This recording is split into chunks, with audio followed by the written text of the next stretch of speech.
إن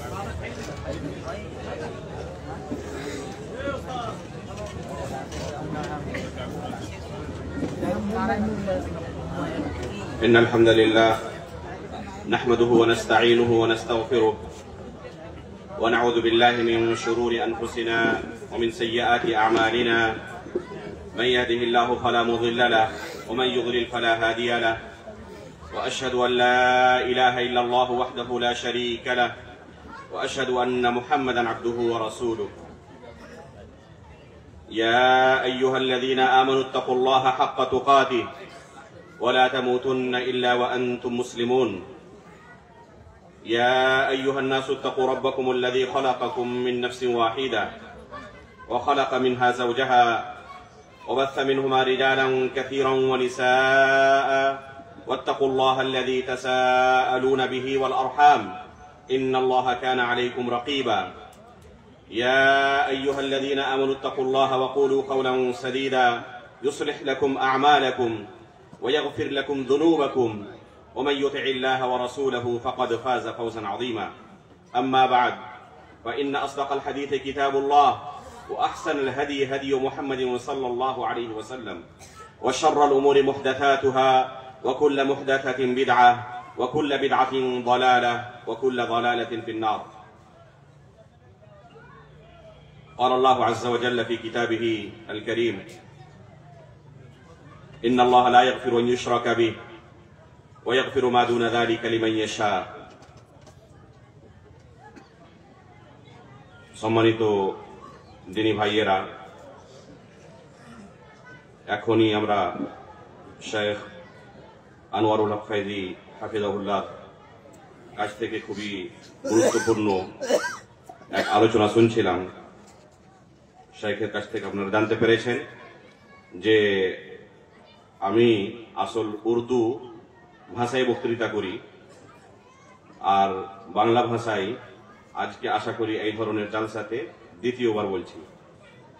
প্রথমবার গত 2 সপ্তাহ আগে আপনাদের এই এলাকায় ডোমকলে একটি ক্ষুদ্র চেষ্টা করেছিলাম, আর আজকেও সালাফি সাহেব, ফাইজি সাহেব এনারা বললেন যে ওই ভাষাতেই যদি আপনি আলোচনা করেন তাহলে লোকেরা বেশি উপকৃত হবে, কারণ উর্দু ভাষায় আমার জন্য বলা খুবই সহজ, আর বাংলা বলতে গিয়ে অনেক চিন্তা করতে হয় এই শব্দটা বাংলাতে কিভাবে বলে।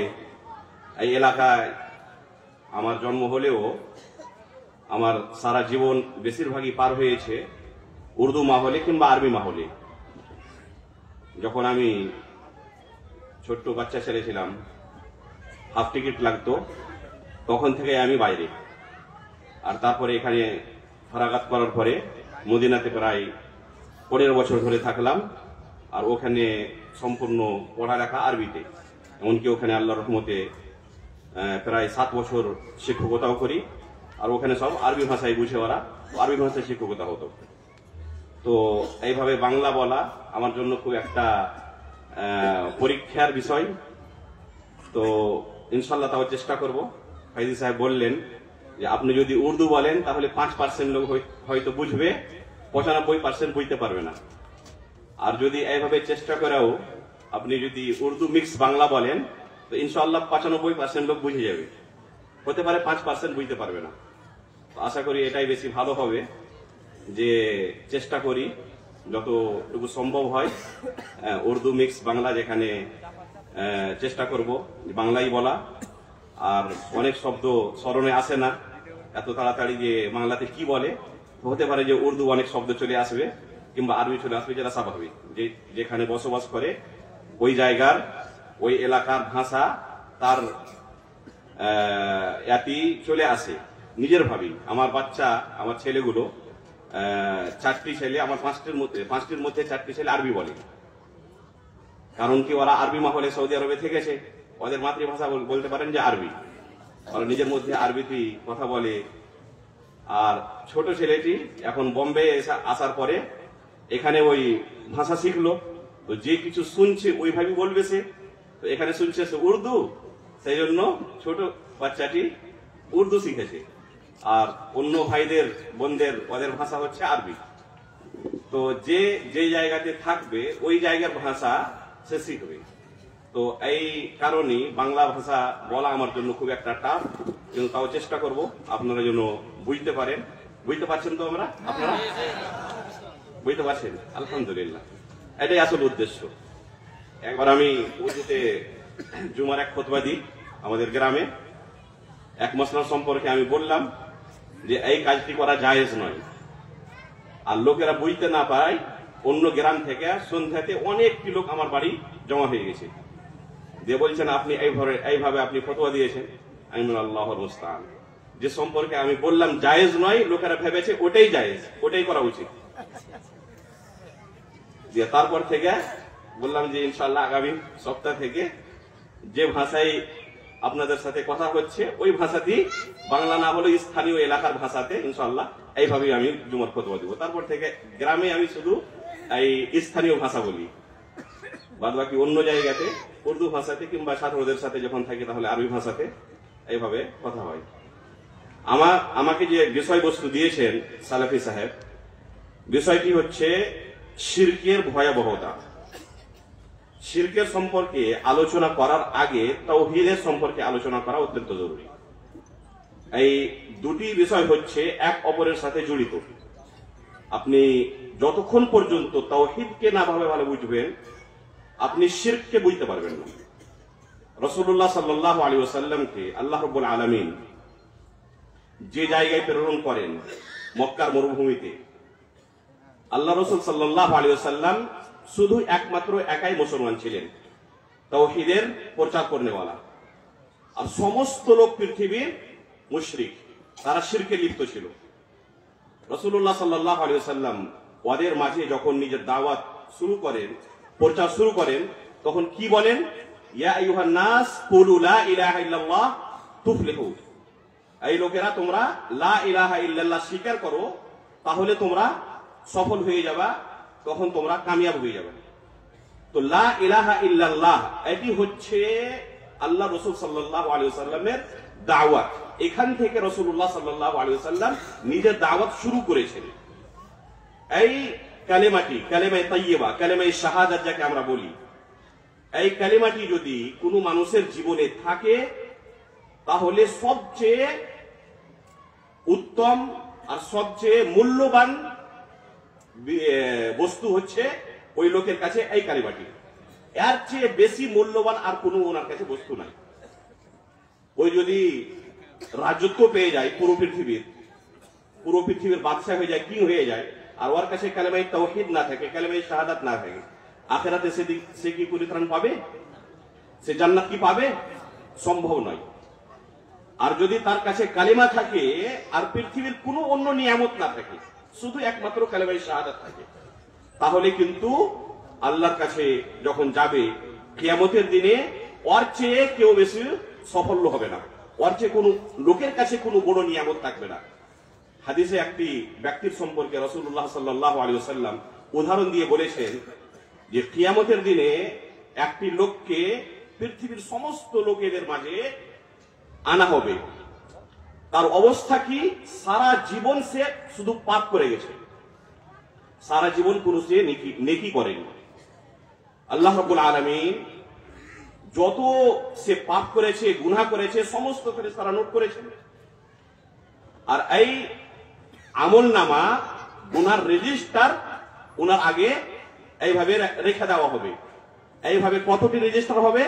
রাসূলুল্লাহ সাল্লাল্লাহু আলাইহি ওয়াসাল্লাম বলছে 99 সিজিল্লান, 99টি রেজিস্টার এইভাবে তার গুনাহ শুধু লেখা আছে। আর প্রত্যেক রেজিস্টারের অবস্থা কি? রাসূলুল্লাহ সাল্লাল্লাহু আলাইহি ওয়াসাল্লাম বলছেন মাদ্দাল বাসার, যতদূর পর্যন্ত একটা মানুষের নজর যায়, যতদূর পর্যন্ত দেখতে সে পাবে, একটা রেজিস্টার এই ধরনের লম্বা রেজিস্টার। আর এই ধরনের কত রেজিস্টার আছে তার কাছে? 99টি রেজিস্টার, সমস্ত ওর গুনাহ লেখা আছে, আর কোনো নেকি নাই। আল্লাহ রাব্বুল আলামিন এই ব্যক্তিকে জিজ্ঞেস করবেন কিয়ামতের দিন যে এইগুলো রেজিস্টারে সমস্ত তোমার গুনাহ লেখা আছে, কোন গুনার সম্পর্কে কি তুমি অস্বীকার করছো? যে আমি করিনি, কোন অন্য ব্যক্তি গুনাহ করেছে, ওর গুনাহ আমার খাতায় লেখা হয়ে গেছে। তো সে কে বলবে লা ইয়া রাব, আল্লাহ রাব্বুল আলামিন কোন গুনার সম্পর্কে আমি কোনো অস্বীকার করছি না, সমস্ত গুনাহ আমি স্বীকার করছি, আমার দ্বারা এই গুনাহগুলো হয়েছে। তারপরে আল্লাহ রাব্বুল আলামিন আবার জিজ্ঞেস করবেন যে কোন গুনাহ করতে গিয়ে তোমার কাছে কি কোনো ওযর ছিল? মানুষের কাছে অনেক সময় অনেক ওযর থাকে, সে কারণে সে গুনাহ করে নেয়। কোন একটা লোক ক্ষুধার কারণে মারা যাচ্ছে, তার জন্য খিনজির শুয়োরের গোশত খাওয়া ওই অবস্থায় হালাল, আসলে সে জিনিসটি হারাম, কিন্তু ওই অবস্থায় ওর কাছে ওযর আছে, সেই জন্য ওর কাছে ওই জিনিসটি হালাল, ওই জিনিসটি ওর জন্য জায়েজ। তো আল্লাহ রাব্বুল আলামিন এই বান্দাকে জিজ্ঞেস করবেন আলাকা উযরুন, তোমার কাছে কি কোনো ওযর আছে? তখন এই বান্দা বলবে কি লা ইয়া রাব, আমার কাছে কোনো ওযর নাই, ইচ্ছাকৃতভাবে আমি এই গুনাহগুলো করেছি, কোনো আমার কাছে কোনো ওযর ছিল না, কোনো আমি আমার উপরে কেউ তরবারি নাইনি, কেউ আমাকে মজবুর করেনি কোনো গুনাহ করার জন্য, ইচ্ছাকৃতভাবে জানা শোনা আমি সমস্ত গুনাহগুলো করেছি। তারপরে আল্লাহ রাব্বুল আলামিন ফের আবার জিজ্ঞেস করবেন আযালামাতকা কাতাবাতি আল হাফিজুন, যে ফেরেশতাগুলো বান্দার আমল নোট করে, কিরামান কাতিবিন, কিংবা যাকে আল্লাহ রাব্বুল আলামিন কোরআনে কি বলেছেন রাকিবুন আতীদ, মা ইয়ালফিযু মিন কাওলিন ইল্লা লাদাইহি রাকিবুন আতীদ। তো এই ফেরেশতাগুলো যে বান্দার আমল নোট করে, এরা কি কোনো তোমার উপরে জুলুম করেছে কি? তো সে বান্দা অস্বীকার করবে না, আল্লাহ রাব্বুল আলামিন এরা কোনো জুলুম করেনি। তারপরে আল্লাহ রাব্বুল আলামিন ওই বান্দাকে আবার জিজ্ঞাসা করবেন আলাকা হাসানা, এইগুলো তো সব গুনাহ হলো, তুমি কি কোনো নেকিও করেছো? তখন সে অস্বীকার করবে আল্লাহ আমি কোনো জীবনে নেকির কাজ করিনি, শুধু গুনাহই করেছি। তো আল্লাহ রাব্বুল আলামিন বলে লা বালা ইনদানা লাকা হাসানাত, আমার কাছে তোমার অনেক বড় বড় কিছু নেকি আছে। তারপরে আল্লাহ রাব্বুল আলামিন একটি কার্ড বের করবেন, একটি বেতাকা কার্ড বের করবেন, যাতে কি লেখা থাকবে আশহাদু আল্লা ইলাহা ইল্লাল্লাহ ওয়া আন্না মুহাম্মাদান আবদুহু ওয়া রাসূলুহু, আমি সাক্ষ্য দিচ্ছি যে শুধু একমাত্র ইবাদতের হকদার হচ্ছেন আল্লাহ রাব্বুল আলামিন, আল্লাহ রাব্বুল আলামিন ছাড়া যার কেউরই ইবাদত করা হোক সমস্ত মাবুদ এই হচ্ছে মিথ্যা মাবুদ, বাতিল মাবুদ, শুধু একমাত্র বারহাক মাবুদ, সত্য মাবুদকে একমাত্র হচ্ছেন আল্লাহ রাব্বুল আলামিন, সত্য মাবুদ, ইবাদতের হকদার শুধু একমাত্র আল্লাহ, আমি এইভাবে সাক্ষ্য দিচ্ছি। আর তারপরে কি সাক্ষ্য দিচ্ছি ওয়া আন্না মুহাম্মাদান আবদুহু ওয়া রাসূলুহু, আর মুহাম্মদ আল্লাহর বান্দা আর আল্লাহর সত্য রাসূল। তো এই কালিমাটি ওই কার্ডে লেখা থাকবে। ওই বান্দা বলবে আল্লাহ রাব্বুল আলামিন এই ধরনের 99টা গুনার রেজিস্টার, এত লম্বা লম্বা রেজিস্টার যাতে শুধু আমার গুনাহ লেখা আছে, আর একটি ছোট্ট ঘন্টা কার্ড, এই কার্ডের ওই রেজিস্টারের এটি কম্পেয়ার করতে যদি যায় তো এর কি হেসিয়ত? তখন আল্লাহ রাব্বুল আলামিন কি বলবেন ইন্নাকা লা তুযলাম, তোমার উপরে আজ কোনো জুলুম করা হবে না, যেটা ন্যায় বিচার ওই ন্যায় বিচার আজকে তোমার সাথে করা হবে। তারপরে আল্লাহ রাব্বুল আলামিন এই দুই আমলকে, নেকির আমল যেটা লা ইলাহা ইল্লাল্লাহ লেখা ছিল ওই আমলকে এক পাল্লায় রাখবেন, আর দ্বিতীয় পাল্লায় ওই গুনার রেজিস্টার গুলোকে রাখবেন। আল্লাহ রাসূল সাল্লাল্লাহু আলাইহি ওয়াসাল্লাম বলছেন যে এই পাল্লাটি যাতে লা ইলাহা ইল্লাল্লাহ লেখা ছিল ওই পাল্লাটি ঝুঁকে যাবে, আর এই গুনার পাল্লাটি হালকা হয়ে উপরে উঠে যাবে। তারপরে আল্লাহ রাব্বুল আলামিন এই বান্দাকে জান্নাতে প্রবেশ করাবেন। এতে আমরা কি বুঝতে পারলাম যে কালিমায়ে লা ইলাহা ইল্লাল্লাহ যদি কোনো বান্দার কাছে থাকে তাহলে এর চেয়ে বড় কোনো নিয়ামত ওর কাছে নাই। সবচেয়ে বড় নিয়ামত এক বান্দার কাছে কি, যে সে কালিমায়ে লা ইলাহা ইল্লাল্লাহ পাঠ করেছে, কালিমায়ে লা ইলাহা ইল্লাল্লাহ স্বীকার করেছে, সাক্ষ্য দিয়েছে যে আল্লাহ রাব্বুল আলামিন ছাড়া আর অন্য কেউ ইবাদতের হকদার নয়, আর রাসূলুল্লাহ সাল্লাল্লাহু আলাইহি ওয়াসাল্লাম আল্লাহর বান্দা আর আল্লাহর রাসূল। তো এই কালিমাটি হচ্ছে কালিমায়ে শাহাদাত, যদি কোনো বান্দার কাছে থাকে এই কালিমাটি সে ইকরার করেছে, পাঠ করেছে, আর তারপরে শেষ জীবন পর্যন্ত, শেষ শ্বাস পর্যন্ত সে এই কালিমাটির হেফাজত করেছে, এই কালিমাটিকে খতম হতে দেয়নি, তাহলে ইনশাআল্লাহ সে জান্নাত থেকে মাহরুম হবে না। যদি তার গুনাহ থাকে, হতে পারে এক মানুষ 30 বছর, 40 বছর, 60, 70 বছর পর্যন্ত এই দুনিয়াতে থাকবে, তো শয়তানের চক্রান্তে অনেক কিছু গুনাহ করেছে সে। কোনো মানুষ নিষ্পাপ নয়, মাসুম নয়, প্রত্যেক মানুষের দ্বারা গুনাহ হওয়াটা একটা স্বাভাবিক। এমনকি রাসূলুল্লাহ সাল্লাল্লাহু আলাইহি সাল্লাম এক হাদিসে বলছেন, সহিহ মুসলিমে হাদিসটি এসেছে, রাসূলুল্লাহ সাল্লাল্লাহু আলাইহি সাল্লাম বলছেন যে যদি তোমরা গুনাহ না করতে, তাহলে আল্লাহ রাব্বুল আলামিন তোমাদেরকে খতম করে একটি অন্য কওমকে সৃষ্টি করতেন। আর যারা গুনাহ করত, গুনাহ করার পরে আল্লাহর কাছে ইস্তেগফার করত, নিজের গুনার ক্ষমা চাইতো। যদি তোমরা গুনাহ না করতে তাহলে তোমাদের অবস্থাই হতো। মানে কি, যে গুনাহ করাটা একটা স্বাভাবিক, কিন্তু গুনাহ করার পরে বান্দা ইস্তেগফার না করে যদি, তাহলে এটা হচ্ছে মারাত্মক বড় গুনাহ। গুনাহ হয়ে যেতে পারে মানুষের কাছে, কিন্তু সঙ্গে সঙ্গে জেনে আল্লাহর কাছে ফিরে আসে, সে যেন ইস্তেগফার করে, সে যেন তওবা করে নিজের গুনাহ থেকে। তো এক মানুষের কাছে যদি গুনাহ কিছু থাকে আর তার সাথে সাথে ওর কাছে কালিমা লা ইলাহা ইল্লাল্লাহ আছে, এই কালিমা লা ইলাহা ইল্লাল্লাহকে সে হেফাজত করে বাঁচিয়ে রেখেছে, একে নষ্ট হতে দেয়নি। কি কারণে নষ্ট হয়ে যায়? এই হচ্ছে প্রথম জিনিস যার সম্পর্কে আজকের আমার বিষয়, শিরক। প্রথম জিনিস হচ্ছে যে কারণে এই কালিমা লা ইলাহা ইল্লাল্লাহ নষ্ট হয়ে যায়, ধ্বংস হয়ে যায়, কালিমা লা ইলাহা ইল্লাল্লাহ বাকি থাকে না, ওই হচ্ছে শিরক। তারপরে তার সম্পর্কে কিছুক্ষণ পরে ইনশাআল্লাহ বলছি। তো এই কালিমাকে যদি কোনো বান্দা হেফাজত করে রাখে, ওকে নষ্ট না হতে দেয়, গুনাহ হতে পারে কিন্তু এই ধরনের কোনো গুনাহ না করে যে গুনাহ করলে মানুষ ইসলাম থেকে বাইরে চলে যায়, এই ধরনের কোন সে আকীদা না রাখে, যে আকীদার কারণে এক মানুষ মুসলমান থাকতে পারে না, সে কাফির হয়ে যায়, সে ইসলাম থেকে বাইরে চলে যায়। তো এই ধরনের গুনাহ যদি কোনো না করে থাকে, এই ধরনের কোনো আকীদাকে না রাখে, এই ধরনের কোনো মানহাজকে যদি না ইখতিয়ার করে, তাহলে সে ইনশাআল্লাহ আল্লাহ রাব্বুল আলামিনের জান্নাত থেকে মাহরুম হবে না। রাসূলুল্লাহ সাল্লাল্লাহু আলাইহি ওয়াসাল্লাম এক হাদিসে বলছেন, সহিহ বুখারী সহিহ মুসলিম দুই জায়গাতেই এই হাদিসটি এসেছে, ইখরাজু মিনান নারি মান ক্বালা লা ইলাহা ইল্লাল্লাহ ওয়া ফি কলবিহি হাববাতু খারদালিন মিনাল খায়র। কোন বান্দা কালেমা লা ইলাহা ইল্লাল্লাহ স্বীকার করেছে, তো এই বান্দাকে যদি ওর অন্তরে, ওর দিলে রায়ের দানার পরিমাণ টুকুও যদি কোন নেকির আমল থাকে, তাহলে আল্লাহ রাসূল সাল্লাল্লাহু আলাইহি ওয়াসাল্লাম বলছেন ইখরাজু মিনান নার, তো এই বান্দাকে জাহান্নাম থেকে বের করা হবে আর জান্নাতে প্রবেশ করা হবে। যদি এক বান্দা কালেমা লা ইলাহা ইল্লাল্লাহর ইকরার করেছে আর তার সাথে সাথে গুনাহ করেছে অনেক, কিন্তু এই কালিমা লা ইলাহা ইল্লাল্লাহ তার বাকি থেকে গেছে, এই কালিমা লা ইলাহা ইল্লাল্লাহ খতম হয়ে যায়নি, ধ্বংস হয়ে যায়নি, নষ্ট হয়ে যায়নি, ওর মৃত্যু এই কালিমার উপরে হয়েছে। ওয়ালা তামুতুন্না ইল্লা ওয়া আনতুম মুসলিমুন। আপনারা প্রত্যেক খুতবায় এই আয়াতটি শুনেন, আল্লাহ রাব্বুল আলামিন কি বলছেন, যে তোমার মৃত্যু যেন ইসলামের উপরে হয়। এটা চেষ্টা করো কমপক্ষে যে ইসলাম থেকে তুমি বাইরে না চলে যাও। ইসলামের উপরে যদি মৃত্যু হয়, তাহলে সে আল্লাহ রাব্বুল আলামিনের জান্নাত থেকে মাহরুম হবে না। যদিও সে জাহান্নাম যদি যায়, তাহলে চিরজীবন, চিরস্থায়ী সে জাহান্নামী হবে না, চিরজীবন জাহান্নামে থাকবে না, ওকে জাহান্নাম থেকে বের করা হবে।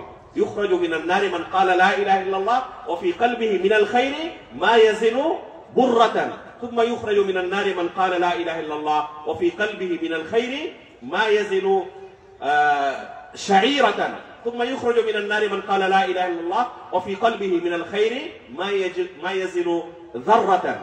রাসূলুল্লাহ সাল্লাল্লাহু আলাইহি ওয়াসাল্লাম তিনটি উদাহরণ দিয়ে বলেছেন যে কালেমা লা ইলাহা ইল্লাল্লাহর ইকরার করেছে, সে পাঠ করেছে, আর তার সাথে সাথে ওই নেকির পরিমাণ কতটুকু ওর কাছে আছে। একবার আল্লাহ রাসূল বললেন যে গহমের দানার পরিমাণটুকু আছে ওর কাছে নেকি শুধু, দ্বিতীয়বার বলছেন জওয়ের দানার পরিমাণ, আর তৃতীয়বার কি বলছেন মা ইয়াজিনু যাররাতান, যাররা পরিমাণ যদি তার কাছে নেকি থাকে। যাররা কাকে বলে? যাররা বলে যে এত সূক্ষ্ম জিনিস যাকে আপনি এই চোখে দেখতে পাবেন না। এখন আপনার এই আগা দিকে যাররা অনেক আছে, দেখতে পাচ্ছেন কি? দেখতে পাচ্ছেন না। কবে দেখতে পাবেন? দিনে যদি এই দেওয়ালে কোনো ফুটো থাকে ওখান থেকে সূর্যের আলো আসে না? তো যেখানে আলো আসছে ওখানে আপনি এই জাররাটি দেখতে পাবেন, কিন্তু আছে পুরো রুমের ভিতরে, কিন্তু আপনি দেখতে পাচ্ছেন না অন্য জায়গাতে। শুধু কোন জায়গাতে দেখতে পাচ্ছেন? যে জায়গাতে বাইরে থেকে আলো আসছে সূর্য, ওই জায়গাতে শুধু আপনি দেখতে পাচ্ছেন। তো এত সূক্ষ্ম জিনিস আল্লাহ রাসূল সাল্লাল্লাহু আলাইহি ওয়াসাল্লাম এর উদাহরণ দিয়ে বলছেন যে এতটুকু যদি সে কোনো নেক আমল করে থাকে আর কালেমায়ে লা ইলাহা ইল্লাল্লাহর ইকরার করেছে, তো এই ধরনের বান্দাকে সারা জীবন জাহান্নামে রাখা হবে না। ইউখরাজু মিনান নার, এই ধরনের বান্দাকে জাহান্নাম থেকে বের করা হবে আর জান্নাতে ওকে প্রবেশ করা হবে। তো এই হচ্ছে আহলে সুন্নাত ওয়াল জামাতের আকীদা। কোন এক ব্যক্তি যদি কালেমায়ে লা ইলাহা ইল্লাল্লাহ পাঠ করলো, স্বীকার করলো, নিজেকে মুসলমান বলে দাবি করলো আর ইসলামে অন্তর্ভুক্ত হয়ে গেল, তাহলে তারপরে ওই যদি শুধু এই কালিমাটির হেফাজত করে, এই ধরনের কোনো আকীদা পোষণ না করে, এই ধরনের কোনো আমল না করে যে আমলের কারণে কিংবা আকীদার কারণে মানুষ ইসলাম থেকে বাইরে চলে যায়, তাহলে আল্লাহ রাব্বুল আলামিনের জান্নাত থেকে সে মাহরুম হবে না। হয়তো আল্লাহ রাব্বুল আলামিন সমস্ত গুনাহকে মাফ করে দিয়ে, ক্ষমা করে দিয়ে ডাইরেক্ট তাকে জান্নাতে দাখিল করতে পারেন। যেরকম এই বান্দাটির কাছে অনেক গুনাহ ছিল, তা সত্ত্বেও আল্লাহ রাব্বুল আলামিন সমস্ত গুনাহকে ক্ষমা করে দিয়ে আল্লাহ রাব্বুল আলামিন ডাইরেক্ট ওনাকে জান্নাতে প্রবেশ করালেন। তো এইভাবে হতে পারে। আর আল্লাহর কাছে ওই জন্য দোয়া করা উচিত যে আল্লাহ, যে সমস্ত লোকগুলো মারা গেছেন কিংবা আমরা, আমাদেরকে ক্ষমা করে দেন আর ডাইরেক্ট আমাদেরকে জান্নাতে প্রবেশ করান। আল্লাহ রাব্বুল আলামিন যদি চান তাহলে এইভাবে ডাইরেক্ট যে কোনো বান্দাকে, যতই তার গুনাহ থাক না কেন, কাবিরা গুনাহ করে থাক না কেন, আল্লাহ যদি চান তাহলে তাকে জান্নাতে ডাইরেক্ট প্রবেশ করাতে পারেন। আল্লাহ রাব্বুল আলামিনের এটি হচ্ছে একটি ফজল, ইহসান, কারাম আল্লাহ রাব্বুল আলামিনের, যে বান্দাকে আল্লাহ রাব্বুল আলামিন চান শুধু ওর কাছে যদি কালিমায়ে লা ইলাহা ইল্লাল্লাহ থাকে, তো ডাইরেক্ট আল্লাহ রাব্বুল আলামিন ওকে জান্নাতে প্রবেশ করাতে পারে। যদি আল্লাহ রাব্বুল আলামিন উনার গুনহার পরিবর্তে সাজা দিতে চান তাহলে সাজাও দিতে পারেন, জাহান্নামে নিক্ষেপও করতে পারেন। কিন্তু যদি জাহান্নামে তাকে নিক্ষেপ করেন, সারা জীবন সে জাহান্নামে থাকবে না। যদি কালেমায়ে লা ইলাহা ইল্লাল্লাহ ওর কাছে আছে তাহলে সারা জীবন সে জাহান্নামে থাকবে না। এই হচ্ছে আহলে সুন্নাত ওয়াল জামাতের আকীদা। কোনো না কোনো একদিন সে নিজের আপনা গুনহার শাস্তি ভোগ করার পরে জান্নাতে আসবে। এই হচ্ছে আহলে সুন্নাত ওয়াল জামাতের আকীদা। তো এটি আপনি বুঝতে পেরেছেন স্পষ্ট ভাবে যে এই কালেমাটি কত গুরুত্বপূর্ণ কালেমা। এই কালেমাটি শুধু আপনি নিজের মুখ থেকে বলে নিলেন, এটাই কি যথেষ্ট না? এই কালেমাটির কিছু শর্তাবলী আছে, এই কালেমাটির কিছু তাকাদা আছে। কোন একটি লোক বুঝতে পারলো না যে আমি কি বললাম, ওকে এইভাবে শিখানো হলো, সে বলে দিল।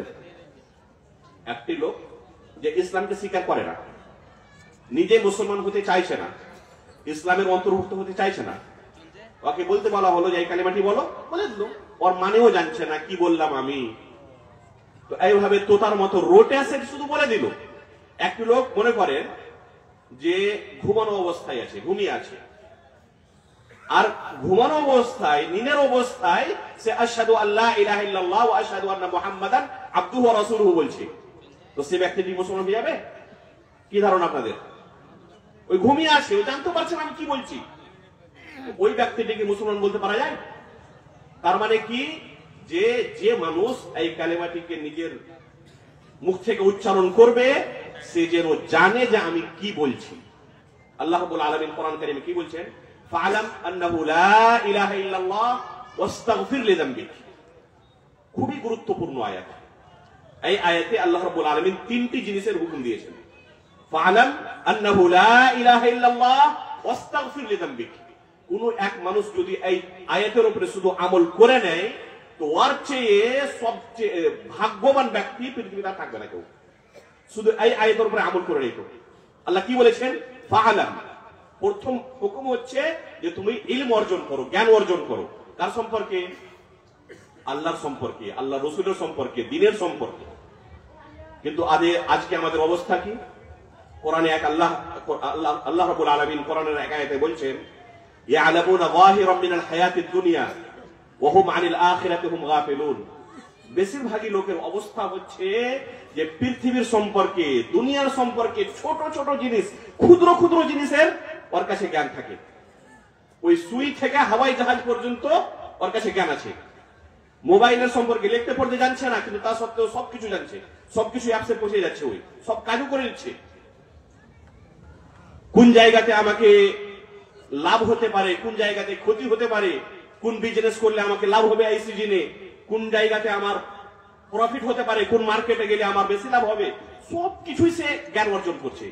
চাষের সম্পর্কে, মার্কেটিং এর সম্পর্কে, সব জিনিসের সম্পর্কে জ্ঞান আছে। কিন্তু যদি জ্ঞান নাই তো কার সম্পর্কে জ্ঞান নাই? দিনের সম্পর্কে, শরীয়তের সম্পর্কে কিছু জানা নাই। উযু করার তরিকা জানে না সে, কিভাবে নামাজ পড়তে হবে সে শিখেনি, রোজার মশলা মশাইল সে শিখেনি, তাহারাতের সম্পর্কে জানে না, গোসলে জানাবাত কিভাবে করতে হবে জানে না। যেগুলো শরীয়তের মূল বিষয় এই সম্পর্কেও তার কাছে কিছু জ্ঞান নাই। কিন্তু আপনি পৃথিবীর সম্পর্কে, দুনিয়ার সম্পর্কে জিজ্ঞেস করেন, প্রত্যেক জিনিসের সম্পর্কে আপনাকে উত্তর দিবে। ইয়ালামুনা যাহিরাম মিনাল হায়াতিদ দুনিয়া। আল্লাহ রাব্বুল আলামিন বলছেন যে বেশিরভাগ লোকের অবস্থা এই ধরনের। এখন আমরা দেখতে পাচ্ছি যে দুনিয়ার সম্পর্কে, প্রত্যেক জিনিসের সম্পর্কে তার কাছে জ্ঞান আছে। ওয়াহুম আনিল আখিরাতি হুম গাফিলুন। কিন্তু আখিরাতের সম্পর্কে ওদেরকে জিজ্ঞেস করে দেখো, কিছু জানে না। ঈমানের কতটি আরকান আছে জিজ্ঞেস করেন। আমার নিজের অভিজ্ঞতা, আমাদের দেশের লোকেরা, খাস করে এই এলাকার লোকেরা, প্রায় 90% আম পাবলিক জানি না যে ঈমানের কতটি আরকান আছে। মসজিদে নববীতে ওর পাশে একটি মিউজিয়াম ছিল। অনেকদিন পর্যন্ত আলহামদুলিল্লাহ দাওয়াতি কাজ করি আমি, প্রায় 1.5 বছর ধরে। আমাদের এই দেশের লোকেরাও যায় জিয়ারত করতে, ওদেরকে গাইড করেছি। তো অনেক লোককে আমি জিজ্ঞেস করেছি, অনেক গ্রুপকে জিজ্ঞেস করেছি ঈমানের আরকানের সম্পর্কে। প্রায় 90% লোক জানি না যে ঈমানের কতটি আরকান। যদি কোনো লোক কিছু এই দুরুসের সাথে, জালসা জুলুসের সাথে কিছু জড়িত আছে, ওলামাদের সাথে জড়িত আছে, আম পাবলিকের কথা বলছি, মাদ্রাসাতে যারা পড়ায় ওদের সম্পর্কে বলছি না। যদি এই দুরুসের সাথে, ওলামাদের সাথে কিছু সম্বন্ধ আছে, জড়িত আছেন, কিছু লোক উত্তর দিলেন। এবার জিজ্ঞাসা করেন যে কি কি ঈমানের আরকান, প্রথম রুকুন কি, দ্বিতীয় রুকুন কি, তৃতীয় রুকুন কি? উত্তর নাই। যদি বলেও দিল যে ঈমানের 6টি আরকান, এটি হচ্ছে প্রথম রুকুন, এই দ্বিতীয় রুকুন, এইভাবে, তারপরে আপনি জিজ্ঞাসা করেন ওকে যে ফেরেশতার উপরে আমাদের ঈমান আনতে হবে কিভাবে, জিজ্ঞেস করে দেখেন, জ্ঞান নাই। আর এই ধরনের মশলা মশাইলের সম্পর্কে আমাদের এই ধরনের মাহফিলে আলোচনাও খুবই অতি অল্প হয়। তাকদীরের সম্পর্কে আমাদের কি আকীদা হওয়া উচিত জিজ্ঞেস করেন, আপনি উত্তর পাবেন প্রায় 99%। মনে হবে যে অনেক বেশি বলে দিলাম, আপনি একবার চেষ্টা করুন, সার্ভে করুন, এইভাবেই পাবেন যে লোকেদের কাছে এই সম্পর্কে কোনো জ্ঞান নেই যে কিভাবে আমাদের আকীদা হওয়া উচিত তাকদীরের সম্পর্কে। তো এই ধরনের মশলা মশাইলের সম্পর্কে লোকেদের অবস্থা কি? ওহুম আনিল আখিরাতি হুম গাফিলুন। আখিরাতের সম্পর্কে একবারই গাফিল হয়ে আছে।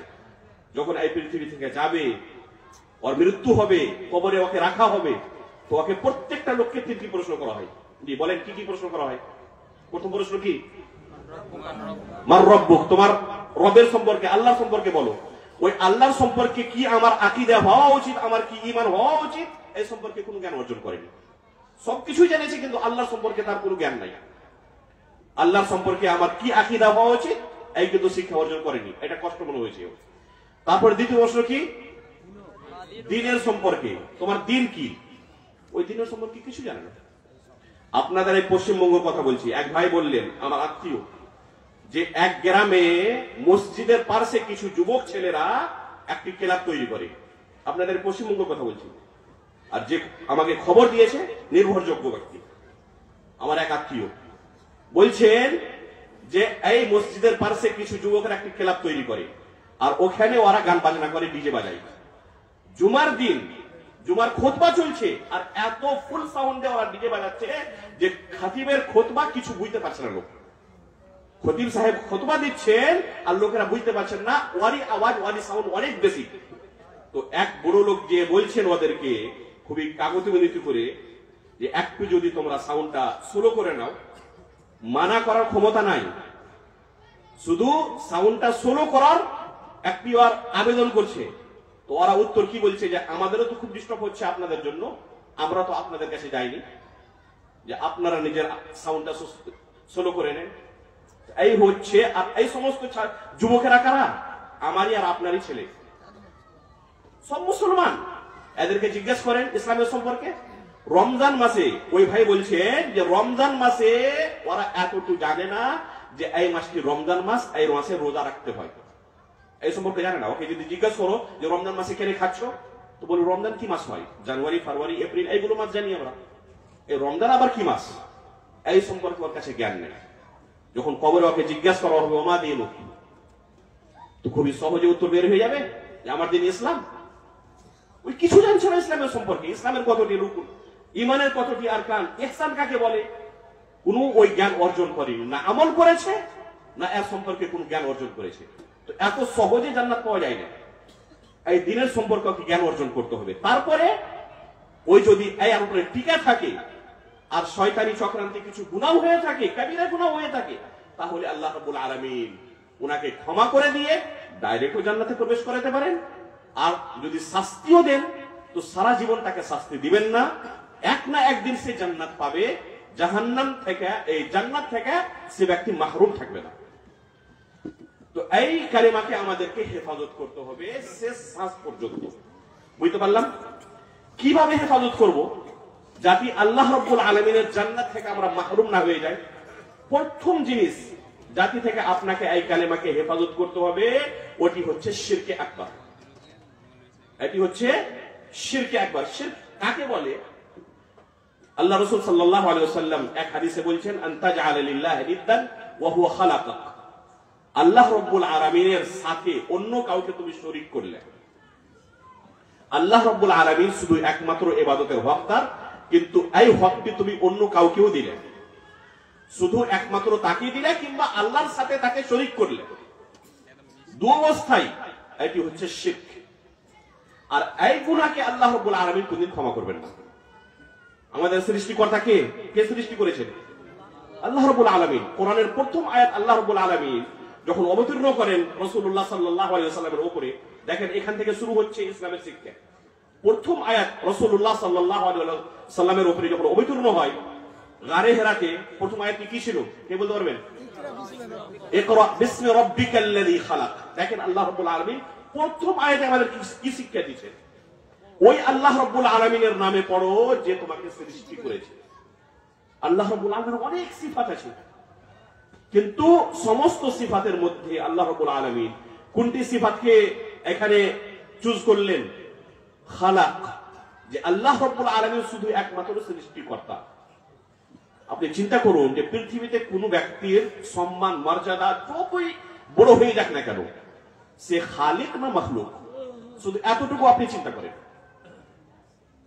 যারা আল্লাহর সমতুল্য অন্য কাউকে করছে কিংবা আল্লাহকে ছেড়ে দিয়ে অন্য কোন জিনিসকে নিজেকে নিজের মাবুদ মনে করছে, তার ইবাদত করে, উপাসনা করে, সে নিজের নফসকে, নিজের অন্তরকে জিজ্ঞেস করুক যে যাকে আমি আল্লাহকে ছেড়ে দিয়ে ইবাদত করছি সে খালিক না মাখলুক, সে সৃষ্টিকর্তা না তাকে সৃষ্টি করা হয়েছে।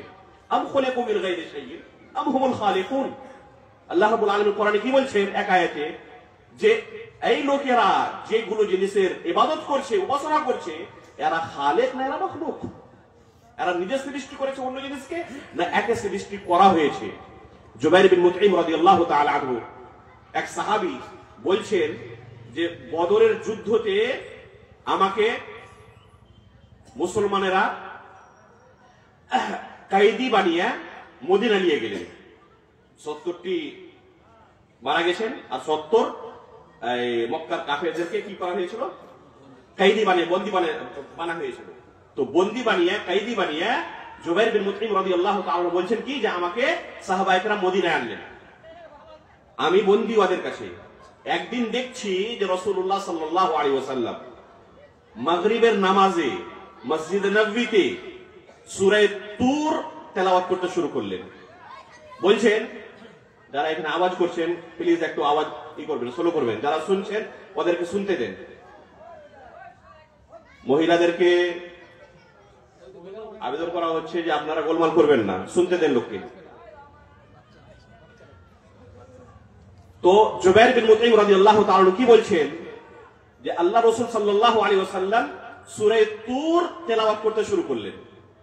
যখন এই আয়াতে পৌঁছলেন আম খুলিকু মিন গায়রি শাইইন আম হুমুল খালিকুন, তোমরা যার ইবাদত করছো, উপাসনা করছো, যাকে মাবুদ বলে স্বীকার করেছো, আম খুলিকু মিন গায়রি শাইইন, এইভাবে ওরা সৃষ্টি হয়ে গেছে না আর কেউ খালিক আছে, সৃষ্টিকর্তা আছে?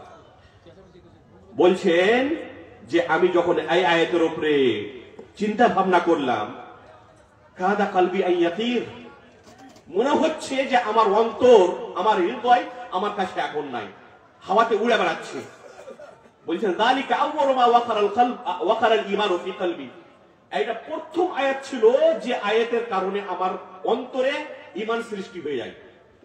ঈমানের দস্তক, ঈমানের আমি চোট আমি নিজের অন্তরে পাই। আর এই আয়াত থেকে আমি চিন্তা করার পরে আল্লাহ রাব্বুল আলামিন ওনাকে হেদায়েত দান করেন আর ফের ইসলাম গ্রহণ করেছেন। তো চিন্তা করেন যে আল্লাহ রাব্বুল আলামিন শুধু একমাত্র খালিক, সৃষ্টিকর্তা। শুধু মানুষ যদি এতটুকু ভাবনা চিন্তা করে যে যাকে আমি ইবাদত করার, যার আমি ইবাদত করছি, যাকে এই হক দিয়ে রেখেছি, সে খালিক, সে সৃষ্টিকর্তা না তাকে সৃষ্টি করা হয়েছে, তো সুন্দরভাবে সে উত্তর পেয়ে যাবে যে খালিক একমাত্র হচ্ছেন আল্লাহ রাব্বুল আলামিন। বাদ বাকি যতই জিনিসগুলো আছে পৃথিবীতে সব হচ্ছে মাখলুক। আর মাখলুক কোনদিন ইবাদতের হকদার হতে পারে না, উপাসনার হকদার হতে পারে না। তার জন্য উচিত যে সে আল্লাহ রাব্বুল আলামিন খালিকের ইবাদত জেনে করে। আর ওই জন্য সমস্ত জিনিস পৃথিবীর আল্লাহ রাব্বুল আলামিনের ইবাদত করে। সাব্বাহা লিল্লাহি মা ফিস সামাওয়াতি ওয়া ফিল আরদ, আল্লাহ রাব্বুল আলামিন কোরআন কারীমে বলেছেন যে যত জিনিস আছে সমস্ত জিনিস আল্লাহ রাব্বুল আলামিনের তাসবিহ বয়ান করে। সমস্ত জীব জন্তু যত কিছু আছে আল্লাহ রাব্বুল আলামিনের ইবাদতে সব মশগুল আছে। শুধু একমাত্র মানুষ যাকে ইবাদতের কারণে সৃষ্টি করা হয়েছে। ওমা আল্লাহ রাব্বুল আলামিন কি বলেছেন, ওমা খালাকতুল জিন্না ওয়াল ইনসা ইল্লা লিয়াবুদুন। আসল ইবাদতের জন্য আল্লাহ রাব্বুল আলামিন কাকে সৃষ্টি করেছেন? মানুষকে আর জিনকে। তো যাকে ইবাদতের জন্য সৃষ্টি করা হলো এই ইবাদত থেকে সবচেয়ে পিছিয়ে। আর অন্য মাখলুক গুলো আল্লাহ ওর সম্পর্কে সাক্ষ্য দিচ্ছেন সাব্বাহা লিল্লাহি মা ফিস সামাওয়াতি ওয়া ফিল আরদ। সমস্ত মাখলুক যত আছে এই পৃথিবীতে, এই জমিনে, আসমানে আল্লাহ ইবাদতে, আল্লাহর তাসবিহ সবাই মশগুল আছে। এক আয়াতে আল্লাহকে ওয়ালাকিন লা তাফকাহুনা তাসবিহাহু, এক আয়াতে আল্লাহ তাআলা বলছেন যে ওরা কিভাবে আল্লাহর তাসবিহ করে তোমরা বুঝতে পারবে না। কিন্তু আল্লাহ নিজে সাক্ষ্য দিচ্ছেন যে সমস্ত জীবজন্তু, সমস্ত জিনিস আল্লাহ রাব্বুল আলামিনের ইবাদত করে, আল্লাহ রাব্বুল আলামিনের তাসবিহ বয়ান করে। তো আল্লাহ রাব্বুল আলামিনের ইবাদত করা উচিত প্রত্যেকটা জিনিসকে। কিন্তু কিছু মানুষ কি করছে, কিছু মাখলুককে মাবুদ বানিয়ে দিচ্ছে। এই হচ্ছে শিরক, এই হচ্ছে শিরক। আর এই গুনাহটি আল্লাহ রাব্বুল আলামিন কোনদিন ক্ষমা করবেন না। ইন্নাল্লাহা লা ইয়াগফিরু আন ইউশরাকা বিহি ওয়া ইয়াগফিরু মা দুনা যালিকা লিমান ইয়াশা। যদি কোনো বান্দা আল্লাহর সাথে শিরক করে তো আল্লাহ তাআলা ঘোষণা করেছেন আল্লাহ রাব্বুল আলামিন এই গুনাহটিকে কোনদিন ক্ষমা করবেন না। ওয়া ইয়াগফিরু মা দুনা যালিকা লিমান ইয়াশা, শিরক ছাড়া অন্য গুনাহ করেছে সে, তো আল্লাহ রাব্বুল আলামিন যদি চান তাহলে তা ক্ষমা করতে পারেন। এক বান্দা ঝুট বলেছে, গীবত করেছে, চুরি করেছে, ডাকাতি করেছে, আর অনেক অন্য গুনাহ করে রেখেছে, যেটা গুনাহ কবিরা হতে পারে, গুনাহ সগীরা হতে পারে। যদি আল্লাহ চান তাহলে ক্ষমা করতে পারেন, যদি না চান তাহলে শাস্তি দিবেন। শাস্তি দেওয়ার পরে যদি ওই শিরক না করে থাকে, যদি নিজের কালিমার হেফাজত করে থাকে, মুসলমান হয়ে এই পৃথিবী থেকে সে এই পৃথিবীকে ত্যাগ করেছে, ওর মৃত্যু হয়েছে মুসলমান অবস্থায়, তাহলে সে আল্লাহ রাব্বুল আলামিনের জান্নাত থেকে মাহরুম হবে না। কিন্তু এই কালিমার যদি হেফাজত না করে থাকে, শিরকে লিপ্ত হয়ে গেছে, তাহলে তার জন্য কিন্তু পরিত্রাণ নাই। আল্লাহ রাব্বুল আলামিন স্পষ্টভাবে এক দু জায়গায় নয়, অনেক জায়গায় বলেছেন যে আল্লাহ রাব্বুল আলামিন এই সমস্ত ব্যক্তির উপরে জান্নাতকে হারাম করে দিয়েছেন যে বান্দারা, যে ব্যক্তিরা শিরকে লিপ্ত আছে। ইন্নাল্লাহা হাররামা ইন্নাহু মান ইউশরিক বিল্লাহি ফাকাদ হারামাল্লাহু আলাইহিল জান্নাহ, যে বান্দা আল্লাহর সাথে শিরক করবে ওর উপরে আল্লাহ রাব্বুল আলামিন জান্নাতকে হারাম করে দিয়েছেন। কোন বান্দা যদি শিরক করে তো আল্লাহ তাআলা কি বলছেন, ফাকাদ হারামাল্লাহু আলাইহি আল জান্নাহ, তাহলে এই ধরনের ব্যক্তির উপরে আল্লাহ রাব্বুল আলামিন জান্নাতকে হারাম করে দিয়েছেন। সম্ভবই নয় যে কোনো বান্দা শিরক করবে আর তা সত্ত্বেও আল্লাহ রাব্বুল আলামিন তাকে জান্নাতে প্রবেশ করাবেন। ওই জন্য যদি আল্লাহর জান্নাত পেতে চান, আর এটাই হচ্ছে আসল আপনার কামিয়াবি, যে আল্লাহ রাব্বুল আলামিনের জান্নাত আমরা পেয়ে যাই, জাহান্নাম থেকে পরিত্রাণ পেয়ে যায়, এটাই হচ্ছে আসল সাকসেস, এটাই হচ্ছে আসল কামিয়াবি। তো যদি আল্লাহ রাব্বুল আলামিনের জান্নাত পেতে চান তাহলে শিরক থেকে দূরে থাকতে হবে। আপনার যতই মর্যাদা থাকুক না কেন, আপনি প্রাইম মিনিস্টার হয়ে যান না কেন, পুরো পৃথিবী আপনার ক্ষমতায় চলে আসুক না কেন, কিন্তু যদি আপনি শিরক করে থাকেন আল্লাহ রাব্বুল আলামিন আপনার শিরকের গুনাহকে ক্ষমা করবেন না। কোরআন কারীমে সূরাতুল আনআমে 28 নম্বর আয়াতে আল্লাহ রাব্বুল আলামিন একটি দুটি না 18টি নবীর নাম ঘোষণা করছেন, নাম নিয়ে বলছেন ওয়ালাউ আশরাকু লাহাবিতা আনহুম মা কানু ইয়ামালুন। এই সমস্ত আম্বিয়া ইকরাম যদি এরাও শিরক করে তাহলে এদেরও সমস্ত আমল কি হয়ে যাবে, নষ্ট হয়ে যাবে। তারপরে আল্লাহ তাআলা রাব্বুল আলামিন এক আয়াতে বলছেন, আল্লাহ রাসূল সাল্লাল্লাহু আলাইহি ওয়াসাল্লামকে খেতাব করতে গিয়ে যে লাইন আশরাকতা লা ইয়াহবাতান্না আমালুক ওয়া লা তাকুনান্না মিনাল খাসিরিন। এই রাসূল যদি আপনিও শিরক করেন তাহলে আপনারও সমস্ত আমল ধ্বংস হয়ে যাবে, নষ্ট হয়ে যাবে, আর আখিরাতে আপনি পরিত্রাণ পাবেন না, আখিরাতে আপনার জন্য খাসারা আছে, আখিরাতে আপনার জন্য জাহান্নাম আছে। তো রাসূলুল্লাহ সাল্লাল্লাহু আলাইহি ওয়াসাল্লাম যদিও শিরক করেন তা সত্ত্বেও সে যদি পরিত্রাণ না পান, তো আমার দ্বারা আপনার দ্বারা যদি শিরক হয়ে যায় তাও আমরা জান্নাত পেয়ে যাব। ওই জন্য যদি জান্নাতের হকদার হতে চাইছেন, জান্নাত থেকে বঞ্চিত হতে চাইছেন না, তাহলে শিরক থেকে নিজেকে বাঁচাতে হবে। এবার শিরক কি? শিরকের অনেক প্রকার আছে। আমাদের এই এলাকাতেও অনেক ধরনের কাজ মানুষ জানা করুক কিংবা অজানাতে করুক, শিরকের কাজ অনেক মানুষ করে। তার মধ্যে কিছু জিনিসের কথা আমি বলে আমার এই বক্তব্যকে খতম করব, সময় হয়ে গেছে, ইনশাআল্লাহ বেশি সময় নেব না আপনাদের। একটি কুধারণা আর একটি বদ আকীদা আমাদের এই এলাকাতে কি আছে, অনেক লোককে দেখবেন যে তাবিজ পরে। আপনি এই গ্রামে দেখেন, খুঁজে বেড়ান যে কত লোকের হাতে তাবিজ আছে। প্রায় প্রত্যেক গ্রামে আপনি বাঙালি মুসলমানদের কাছে তাবিজ পেয়ে যাবেন। লোকাল ট্রেনে দেখবেন অনেক লোক তাবিজ বিক্রি করে, আর অনেক অষ্টধাতু নারকী অনেক লম্বা একটা লিস্ট করে যে এই ধরনের আমাদের কাছে খিদমত আছে, কেউ যদি চাও তো নিতে পারো। এই সমস্ত আমলগুলো শিরকের অন্তর্ভুক্ত। এটা শিরকে আসগারও হতে পারে, শিরকে আকবারও হতে পারে।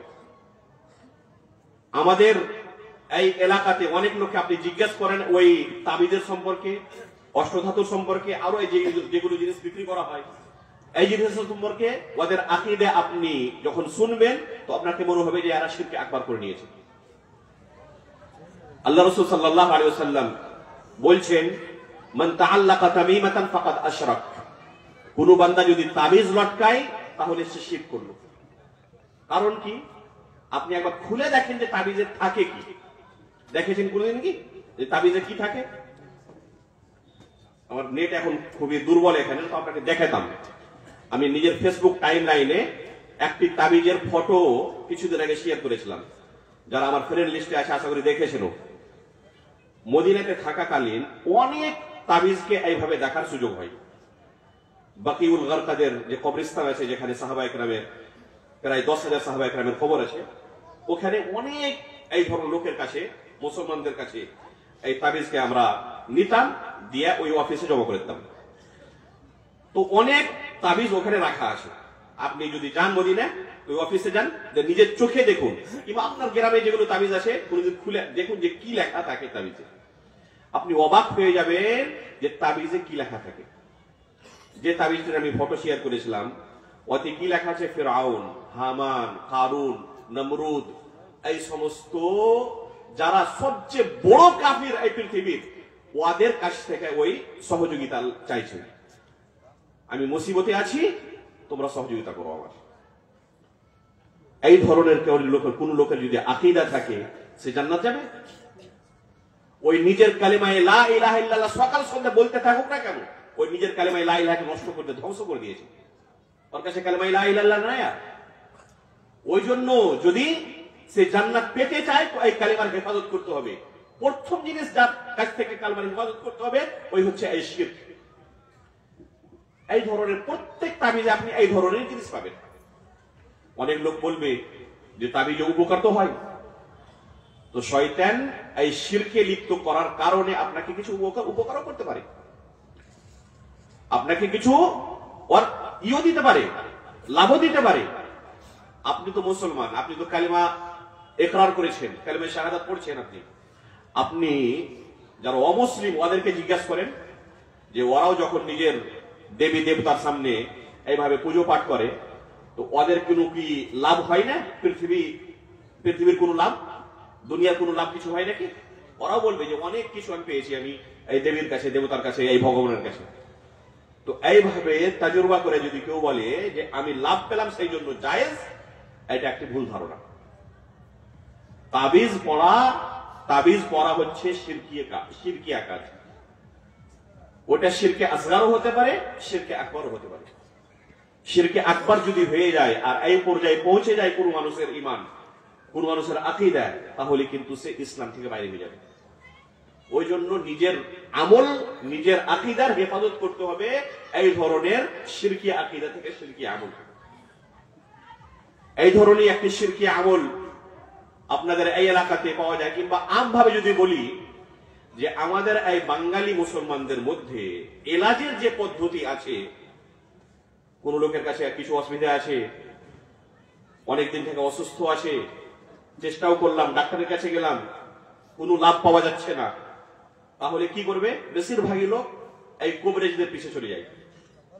অনেক কবরেজ আমাদের এই দেশে, আর আশা করি পুরো ইন্ডিয়াতে আর পুরো পৃথিবীতে কোন এলাকাতে এই এলাকার চেয়ে বেশি কবরেজ নাই। আপনি একটা সার্ভে করে দেখেন যে সবচেয়ে বেশি কবরেজ আমাদের এই বাঙালি এলাকায়। প্রত্যেক মাসে কোনো না কোনো একটা কবরেজ বের হয়ে যাচ্ছে। আর এইভাবে লোকের কাছে ওদের দিন ইমানের সওদা করছে। আর এই কবরেজদের কাছে কারা যায়? আমি আর আপনাদের ধরনের লোকেরা যায়। এই কবরেজদের কাছে যাওয়া আর ওদেরকে স্বীকার করা যে এই সঠিক কথা বলছে, হাত দেখলো আপনার, যে হাত দেখা বলে তো আপনার ভবিষ্যতে এই ধরনের কাজ হবে, ওই জন্য আপনাকে কিছু ওষুধ দিচ্ছি, কিছু জিনিস দিচ্ছি, এইগুলো করবেন তো আপনার এই সমস্ত দুঃখ কষ্ট থেকে আপনি পরিত্রাণ পেয়ে যাবেন। তো এই ধরনের কবিরাজকে সত্য বলা যে ওনার কথাটি সত্য হতে পারে, আল্লাহ রাসূল সাল্লাল্লাহু আলাইহি ওয়াসাল্লাম বলছেন যে কোন ব্যক্তি যদি কোন কাহিনের কাছে আসে, কাহিন কাকে বলবেন? এই কবিরাজরাও এক ধরনের কাহিন। ওয়াসাদ্দাকা বিমা ইয়াকুল, আর যে কথা সে বলল ওই যদি তাসদীক করে যে না সত্য কথা বলছেন, ফাকাদ কাফারা বিমা উনজিলা আলা মুহাম্মদ, আল্লাহ রাসূল বলছেন যে আল্লাহর রাসূলের উপরে যে দ্বীন, যে শরীয়ত অবতীর্ণ করা হয়েছে, সে ওই শরীয়ত, ওই দ্বীনকে সে অস্বীকার করে দিল, সে কাফির হয়ে গেল। তো এই ধরনের কবিরাজের কাছে, এই ধরনের লোকের কাছে যে নিজের ঈমানকে নষ্ট করবেন না। আপনাকে হতে পারে যে আল্লাহ রাব্বুল আলামিন পরীক্ষা নিচ্ছে। কোন একটা লোকের মনে করেন অ্যাক্সিডেন্ট হয়ে গেল, তো সে কি করবে? ওর কিছু করার আছে সবর ছাড়া? ও যদি সবর করে এই কষ্টের উপরে, আর যেগুলো সঠিক পদ্ধতি এলাজের, যার সম্পর্কে কোরআন হাদিসে এসেছে বর্ণনা, কিংবা সে কোনো ডাক্তারের কাছে গেল, এলাজ করলো এই ডাক্তারি তরিকায়, যেটাকে শরীয়ত জায়েজ করেছে, তো এইভাবে করার পরে যদি সে সুস্থতা পেয়ে গেল আলহামদুলিল্লাহ, যদি না পায় তো সে সবর করবে। আর যদি সে হাকিকাতে সবর করে তো আল্লাহ রাব্বুল আলামিন কোরআন কারীমে এই ধরনের ব্যক্তির সম্পর্কে কি ঘোষণা করেছেন? ইন্নামা ইউওয়াফাস সাবিরুনা আজরাহুম বিগাইরি হিসাব। কোন বান্দা যদি হাকিকাতে সবর করে আল্লাহর উপরে আর দ্বীনের উপরে জমে থাকে, নিজের দ্বীনের কোন সওদা করে না, তাহলে আল্লাহ রাব্বুল আলামিন বিনা হিসাবে এই ধরনের ব্যক্তিকে বদলা দিবেন, যদি সে সবর করে থাকে। তাহলে একটি লোক সন্তান হচ্ছে না, খুব দেখালো ডাক্তারকে, অনেকদিন পর্যন্ত এলাজ করলো, প্রায় বিবাহ হওয়া 8 বছর 10 বছর হয়ে গেছে, আর সন্তান হচ্ছে না। তো আল্লাহ রাব্বুল আলামিনের কাছ থেকে কি হলো? সে মায়ুস হয়ে গেল, আশা হারিয়ে ফেললো, যে বলছে আর এই ধরনের সন্তান পাওয়া সম্ভব হবে না, এখন কবিরাজের কাছে গিয়ে সন্তান পাওয়া যাবে। কোন বাবার কাছে যেতে হবে, ওখানে গিয়েই আমি যদি সিজদা করি, কোনো চাদর চড়াই, কোনো আরো এই ধরনের কোনো কাজ করতে বলে আমি কাজ করি, তাহলে আমি সন্তান পাবো, না হলে এইভাবে আর আল্লাহর কাছে দোয়া করে সন্তান আর পাওয়া যাচ্ছে না। তো যদি এই আমল করে, হতে পারে সন্তান তারপরে চলেও আসতে পারে তার কাছে, কিন্তু যে নিজের ইমানের সওদা করে নিয়েছে, নিজের ইমানকে হারিয়ে ফেলেছে সে, এই হচ্ছে শিরক। আর এই গুনাহকে আল্লাহ রাব্বুল আলামিন কোনদিন ক্ষমা করবেন না। একটি আপনাকে কোরআন থেকে ঘটনা শোনাই। আল্লাহ রাব্বুল আলামিন ইব্রাহিম আলাইহিস সালাতু ওয়াস সালামের ঘটনা কোরআন কারীমে বিস্তারিতভাবে আলোচনা করেছে। ইব্রাহিম আলাইহিস সালাতু ওয়াস সালাম বুড়ো অবস্থায়, প্রায় 80 বছর বয়স হয়ে গেছে, তা সত্ত্বেও আল্লাহ রাব্বুল আলামিনের রহমত থেকে মানুষ হননি, আশা হারিয়ে ফেলেননি। কি দোয়া করছেন? রব্বি হাবলি মিনাস সালিহিন, রব্বি হাবলি মিনাস সালিহিন, হে আল্লাহ একটি নেক সন্তান দান করো। আর প্রত্যেক মানুষকে উচিত নিজের সন্তানের সম্পর্কে সবসময় যেন নেক দোয়া করে, কোনদিন বদদোয়া করবেন না। যদি আপনার সন্তান আপনার করে, নাফরমানি করে, তা সত্ত্বেও কোনদিন কিন্তু সন্তানের বদদোয়া করবেন না। বলবেন যে সন্তান আমার এত ওর জন্য আমি খাটলাম, এত কিছু করে গেলাম, তা সত্ত্বেও আমার কথা মানছে না, তোর জন্য বদদোয়া কেন করবো না? তো আপনি তো ওর জন্য হেদায়েতের দোয়াও করতে পারেন। একটি ঘটনা আরো একটা বলে দিচ্ছি, তারপরে আসছি। যদি ভুলে যায় তো আপনি করে দেন, স্মরণ দিয়ে দিয়েন যে ইব্রাহিম আলাইহিস সালামের ঘটনাটি চলছিল। একটি তার মধ্যে অন্য একটি ঘটনা বলছি। আমার এক ওস্তাদ শেখ আব্দুর রাজ্জাক আল বদর হাফিজাহুল্লাহ, মসজিদে নববীর মুদাররিস, মদিনা ইউনিভার্সিটির মুদাররিস উনি প্রফেসর, একটি ঘটনা এক দার্সে উনি বলছিলেন, হেরেম শরীফের খানে কাবা এক পুলিশওয়ালা, এক পুলিশম্যান এই ঘটনাটি শোনাচ্ছে। ঘটনাটি কি হলো? বলছে ওই পুলিশম্যান যে একদিন আমি খানে কাবাকে ডিউটিতে আছি, যেখানে হাজরে আসওয়াদ আছে, দেখেছেন তো আসলে ফটোতে, যারা হজ করেছেন, উমরা করেছেন, ওরা দেখেছেন নিজের চোখে। বলছেন যে ওই জায়গাতে মুলতাজামে আমার ডিউটি, আমি ওখানে ডিউটি করছি, আর অনেক ভিড়, ওখানে অনেক ভিড় হয়। বলছি যে এই ভিড়ের মধ্যে লোক আপন আপন দোয়া করছে, একটি লোকের দোয়া আমার কানে আসে, খুব কান্না করে, কাকুতি বিকুতি করে আল্লাহর কাছে চাইছে। সে কি চাইছে? যে আল্লাহ রাব্বুল আলামিন আমাকে একটি সন্তান দাও, আমার কাছে সন্তান নাই। খুবই কান্নাকাটি করছে আর আল্লাহর কাছে সন্তান চাইছে, যে আল্লাহ আমার কাছে সন্তান নাই, একটি আমাকে সন্তান দাও।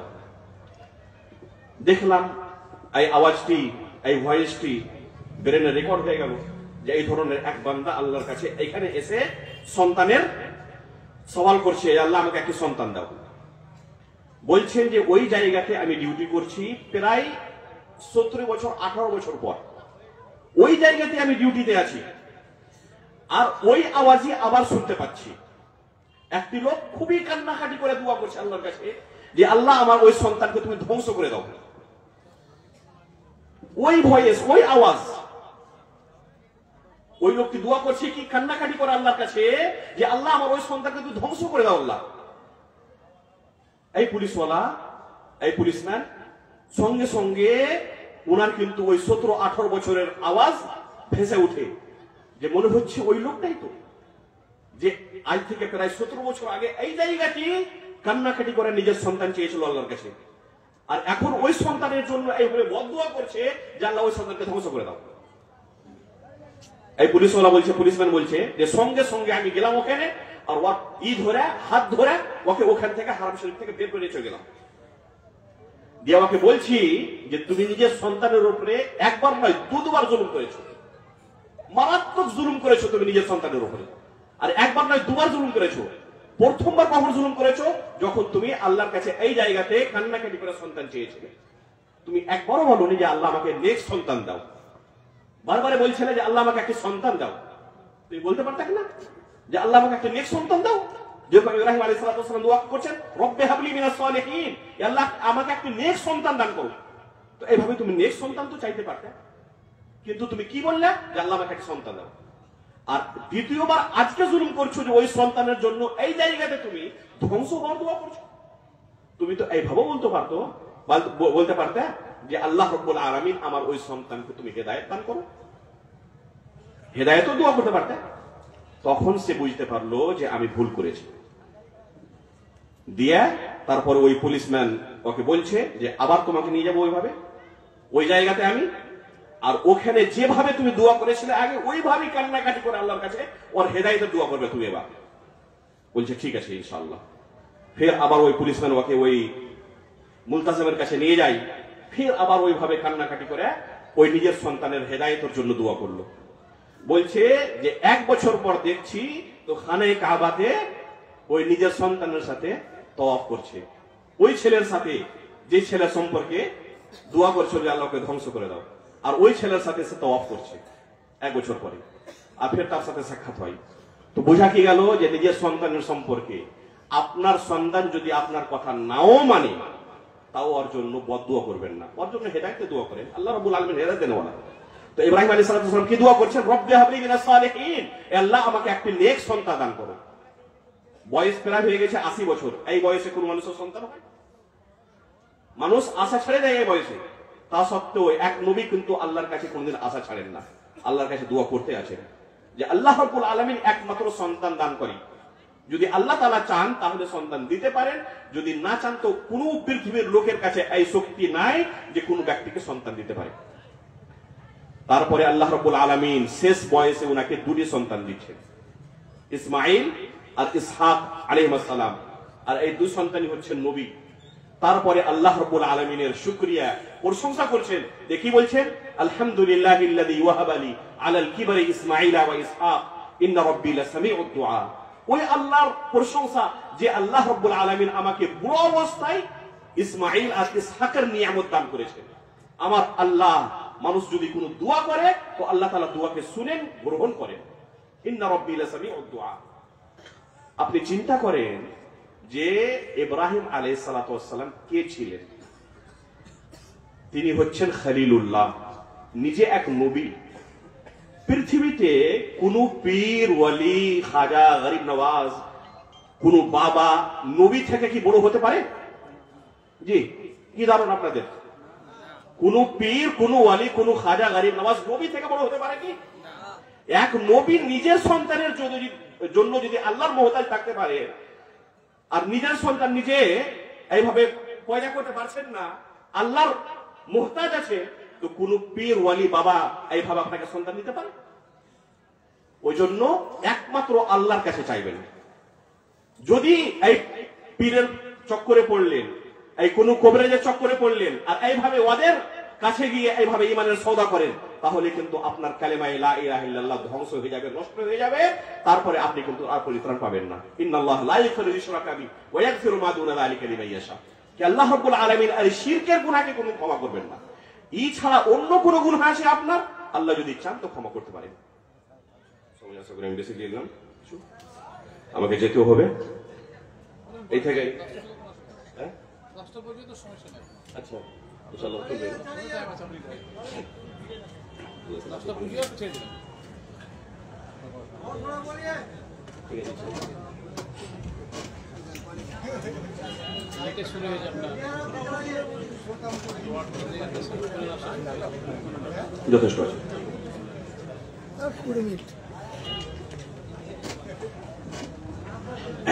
শিরকের আরো একটি স্বরূপ আপনাদেরকে বলি, এই এলাকাতে পাওয়া যায় অনেক। ওটি হচ্ছে ওয়াসিলা ধরা। ওয়াসিলা ধরাকে অনেক লোক শিরক মনে করে না। ওই জন্য আপনি পাবেন অনেক মানুষ নিজেকে মুসলমান বলে দাবি করে, আর আপনি পাবেন যে আল্লাহর কাছে কোনো জিনিস চাইলে গেলে ডাইরেক্ট আল্লাহর কাছে থেকে চাই না। ওয়াসিলা যতক্ষণ পর্যন্ত না ধরবে, ওকে মনে হচ্ছে যে আল্লাহ রাব্বুল আলামিন আমার এই দোয়াকে গ্রহণ করবেন না, স্বীকার করবেন না। আল্লাহ রাব্বুল আলামিন কোরআনে কি বলেছেন? উদউনি আস্তাজিব লাকুম, তোমরা আমার কাছে চাও, দোয়া করো, আমি তোমাদের দোয়াকে গ্রহণ করব। আপনি চিন্তা করেন এই দোয়ার সম্পর্কে আল্লাহ রাব্বুল আলামিন কোরআনে আর রাসূলুল্লাহ সাল্লাল্লাহু আলাইহি ওয়াসাল্লাম নিজের হাদিসে কত ব্যাখ্যা করে বলেছেন। আল্লাহ রাব্বুল আলামিন নিজে হুকুম দিচ্ছেন, উদউনি, এটি আল্লাহর হুকুম। যদি আপনি দোয়া করলেন না তো আল্লাহর হুকুম পালন করলেন, আর আল্লাহর হুকুম পালন করলে মানুষ নেকি পাবে কি পাবে না? আল্লাহর হুকুম যদি কেউ পালন করে তো নেকি পাবে। তো দোয়া করাটা একটা নিজে একটি ইবাদত। আপনি আল্লাহর কাছে কোনো জিনিস চাইছেন তো আল্লাহর ইবাদত করছেন। আল্লাহ তাআলা হুকুম দিচ্ছেন, উদউনি আস্তাজিব লাকুম, তুমি আমার কাছে ডাইরেক্ট দোয়া করো, চাও, আমি তোমার দোয়াকে গ্রহণ করব, স্বীকার করব। তো আল্লাহ রব্বুল আলামিন হুকুম দিচ্ছেন আর তার সাথে সাথে ওয়াদা করছেন স্বীকার করার, যে আমি তোমার দোয়াকে অস্বীকার করে দিব না, তোমার দোয়াকে আমি কবুল করব, গ্রহণ করব, স্বীকার করব। তৃতীয় নম্বর জিনিস রাসূলুল্লাহ সাল্লাল্লাহু আলাইহি ওয়াসাল্লাম বলছেন এক হাদিসে, ইন্না রাব্বাকুম হাইয়ুন কারীম ইয়াস্তাহি মিন আবদিহি ইযা রাফা ইয়াদাইহি ইলাইহি আন ইয়ারুদ্দাহুমা সিফরা। তোমার রব, তোমার আল্লাহ রাব্বুল আলামিন লজ্জাশীল। আল্লাহ রাব্বুল আলামিন লজ্জা বোধ করেন যখন কোনো বান্দা নিজের দুই হাতকে আল্লাহর দিকে উঠায়, তো আল্লাহ রাব্বুল আলামিন খালি হাত ওকে ফিরিয়ে দিতে লজ্জা বোধ করেন। ওই জন্য আল্লাহ রাব্বুল আলামিনের কাছে কোনো বান্দা যদি নিজের হাত উঠিয়ে দোয়া করে, তো আল্লাহ রাব্বুল আলামিন তাকে খালি ফিরিয়ে দেন না। अब কবে হাত উঠিয়ে দোয়া করতে হবে, কবে হাত উঠিয়ে দোয়া করতে হবে না, এই সম্পর্কে কিন্তু বিস্তারিত ওলামাদের কাছে আপনারা শুনেছেন। আসল যেটা উদ্দেশ্য, যে আল্লাহ রাব্বুল আলামিনের কাছে কেউ যদি চায়, তো আল্লাহ রাব্বুল আলামিন ওকে খালি ফিরিয়ে দিতে লজ্জা বোধ মনে করেন। আল্লাহকে লজ্জা হয় যে কিভাবে আমার এক বান্দা আমার কাছে চাইলো আর ওকে আমি দিব না, আমি ওকে এইভাবে ঘুরিয়ে কাটিয়ে দিলাম। তো আল্লাহ রাব্বুল আলামিন হুকুম দিয়েছেন দোয়া করার জন্য, কবুল করার ওয়াদা করেছেন। খালি হাত আল্লাহ রাব্বুল আলামিন পাঠিয়েও দেন না, ফিরিয়েও দেন না। আর তার সাথে সাথে আল্লাহ রাব্বুল আলামিনের খাজানায় কোনো কিন্তু কমি নাই। যদি আল্লাহ রাব্বুল আলামিন আপনাকে কিছু দিয়ে দেয়, তো আল্লাহর কিছু ঘটে যাবে কি, কমে যাবে? আল্লাহ রাব্বুল আলামিন এই সম্পর্কে এক হাদিসে কুদসিতে বলছেন যে পৃথিবীর যত লোক আছে, যেদিন থেকে আল্লাহ রাব্বুল আলামিন এই পৃথিবীতে সৃষ্টি করেছেন আর কিয়ামত পর্যন্ত যত লোক আসবে এই পৃথিবীতে, সমস্ত লোক যদি এক কোনো ময়দানে জমা হয়ে আল্লাহ রাব্বুল আলামিনের কাছে চাই, প্রত্যেক লোকের আকাঙ্ক্ষা আলাদা আলাদা। কেউ চাই যে আমি এমএলএ হব, কেউ এমপি হব, কেউ ডাক্তার হব, কেউ ইঞ্জিনিয়ার হব, কেউ আর কিছু হব। কোন লোককে সন্তান চাই, কোন লোককে মাল চাই, ধন চাই। প্রত্যেক লোকের আকাঙ্ক্ষা আলাদা আলাদা।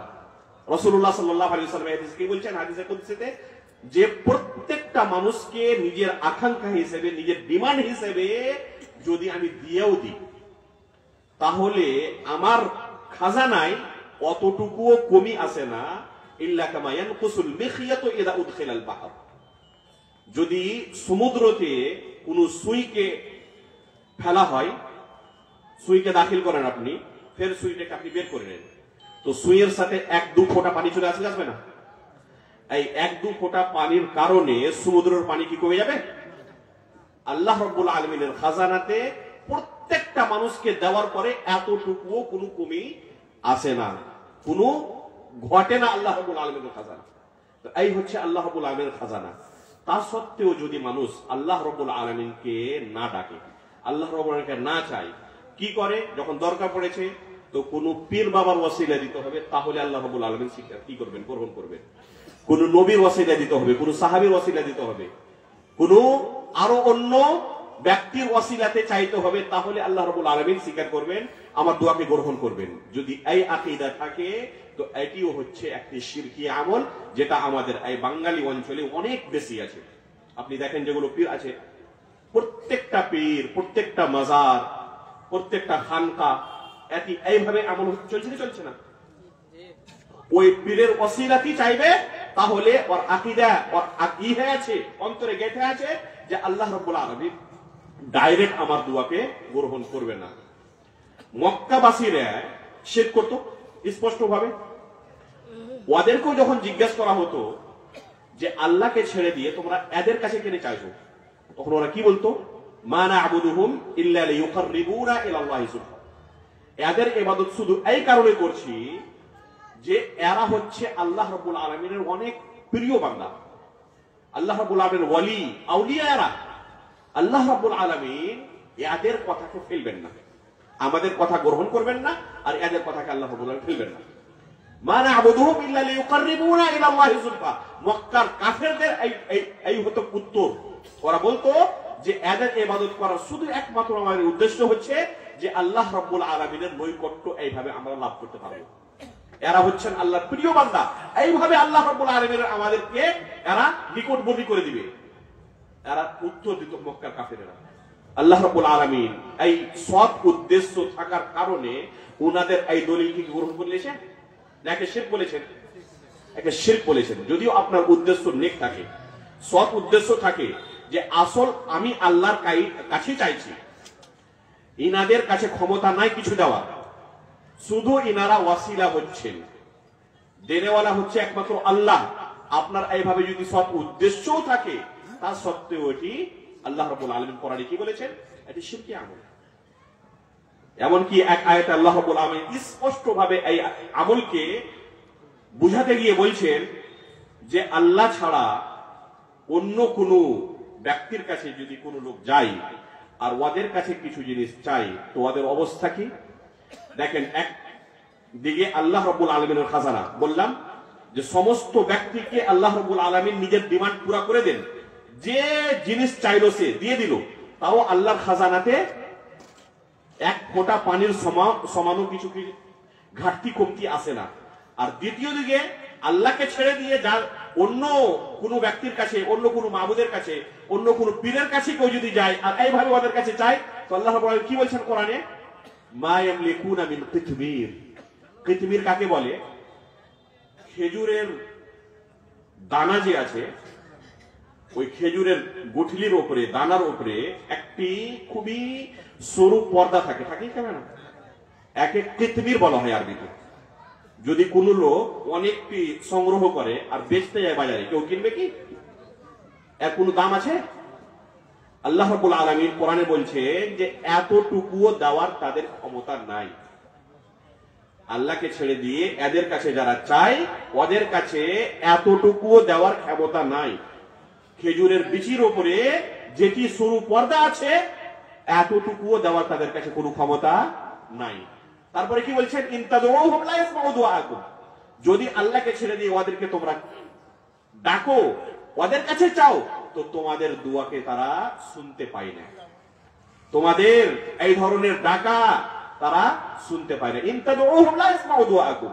যদি ওদেরকে ডাকো, তাহলে ওদের কাছে এখন শোনার শক্তি আর নাই, শোনার শক্তি খতম হয়ে গেছে। ওয়ালাউ সামিউ মাস্তাজাবু লাকুম। যদিও এক মিনিটের জন্য স্বীকার করে নি, মেনে নি যে না ওরা শুনতে পায়, আল্লাহ তাআলা কি বলছে, ওয়ালাউ সামিউ মাস্তাজাবু লাকুম। তোমাদের ডিমান্ড কিন্তু পূর্ণ করার ওদের কাছে ক্ষমতা নাই, তোমাদের কিছু দিতে পারবে না। তারপরে কি বলছেন আল্লাহ তাআলা, ওয়া ইয়াউমাল কিয়ামাতি ইয়াকফুরুনা বিশিরকিকুম। আর কিয়ামতের দিন তোমাদের এই শিরককে ওরা কি করবে, অস্বীকার করে দিবে। তোমাদের কিয়ামতের দিন তোমাদের পক্ষ থেকে আল্লাহর কাছে লড়বে না, এমনকি অস্বীকার করে দেবে, তোমাদের কোনো কাজে আসবে না।